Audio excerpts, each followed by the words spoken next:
É, A Maria Medrado está perguntando qual é a melhor cerveja do Brasil. Polêmica. melhor cerveja do Brasil? Ah, eu não sei. Eu não tenho, Depende do ano, depende aonde. eu não sou um grande bebedor de cerveja. E ultimamente eu tenho que surgiu, começaram a aparecer aqui, a cerveja da categoria IPA. Então, é Aham. cerveja encorpada, com muito lúpulo, cerveja com alto teor de álcool, de preferência, é o que eu gosto. Mas eu tomo muito pouca cerveja. Entendi, Atualmente, entendi. já bebi muita cerveja no passado. Agora não. Ô, Rogério, me diz uma coisa. Como é que surgiu essa ideia de escrever esse livro falando sobre a história do Brasil? A história da cerveja no Brasil?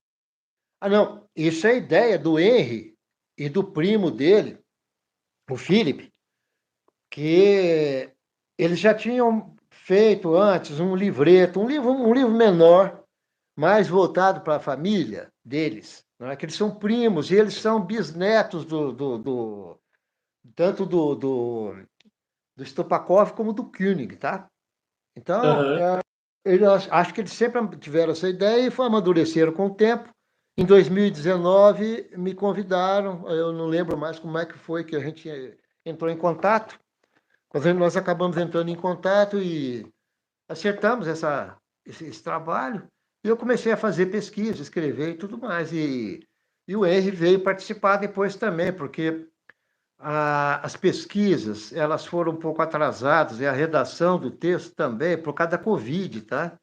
Era Aham. preciso ter acesso ao acervo da Ambev, que reúne os arquivos da Antártica e da Brahma, e esse acervo estava fechado por causa da Covid e está em fase de recuperação e reorganização, porque o arquivo da Brahma foi trazido do Rio e o da Antártica estava aqui, tá? Então, foi preciso esperar 2 anos, praticamente, para que fosse possível fazer pesquisa no acervo da Ambev, por isso que demorou também. E Hoje em dia, o com inteligência artificial, depois da invenção do Google, é fácil, né? Agora, resgatar todo esse material que é de acervo, às vezes acervo pessoal, acervo escondido, às vezes muito quem cuida nem sabe o que tem lá, né? Exato, mas agora eles estão com uma equipe, foi contratada uma equipe especializada e eles estão trabalhando na recuperação do material que precisa ser recuperado, reorganizando tudo. Eu acho que vai ser para futuros historiadores da cerveja, vai ser um negócio muito importante, eu acho. Com Mas eu não. certeza, não tenho dúvidas. Ô, Rogério, o Henry está pedindo para te comentar um pouquinho sobre o problema de sucessão na Antártica, com a morte do fundador Zerener. Desculpa, eu vou ler Zerner, como ele escreveu. é, é Antônio Zerner e o von Zerener. Bülow, né?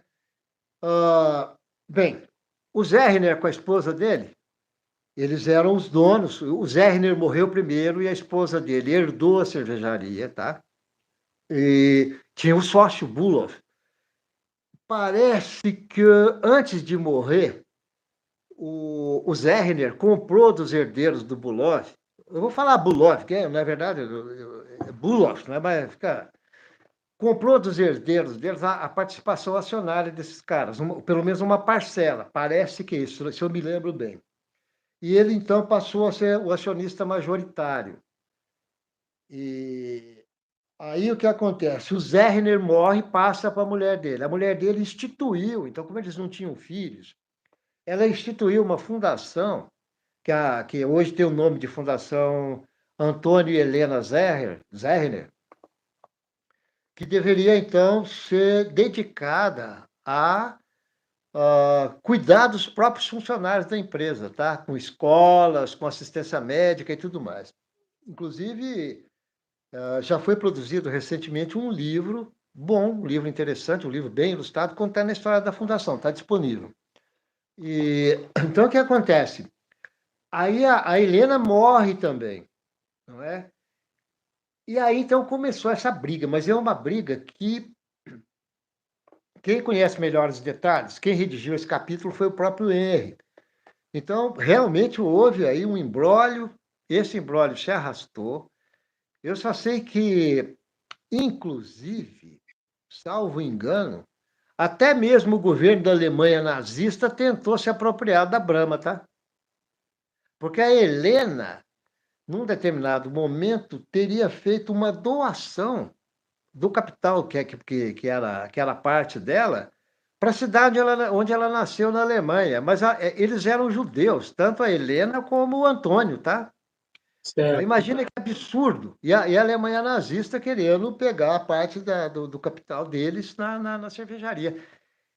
Essa encrenca, salvo engano, só foi resolvida pelo Supremo Tribunal Federal na época do Juscelino Kubitschek, que foi acertado de vez. E hoje eu acho, eu não sei qual o destino que teve a participação dos Bulov no controle acionário da Antártica, eu só sei que a fundação sempre foi a acionista majoritária, tá? A Fundação Antônia Helena Zerner.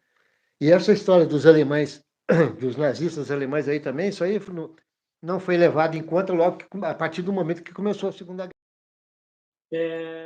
A gente comentou a respeito da fusão dessas duas grandes marcas. Inclusive, não sei se tu chegou aí além sobre o que aconteceu depois, né? Porque quando a Brahma funde com a Antártica, ela se torna o maior conglomerado cervejeiro brasileiro. Na É, verdade, já eram as maiores indústrias, mas aí então elas dominam, vira quase um monopólio, né? Mas indo além disso, né, a Ambev, no caso, ela acaba se fundindo a outras marcas mundiais e hoje é o maior conglomerado cervejeiro do mundo e um dos maiores conglomerados alimentícios do mundo.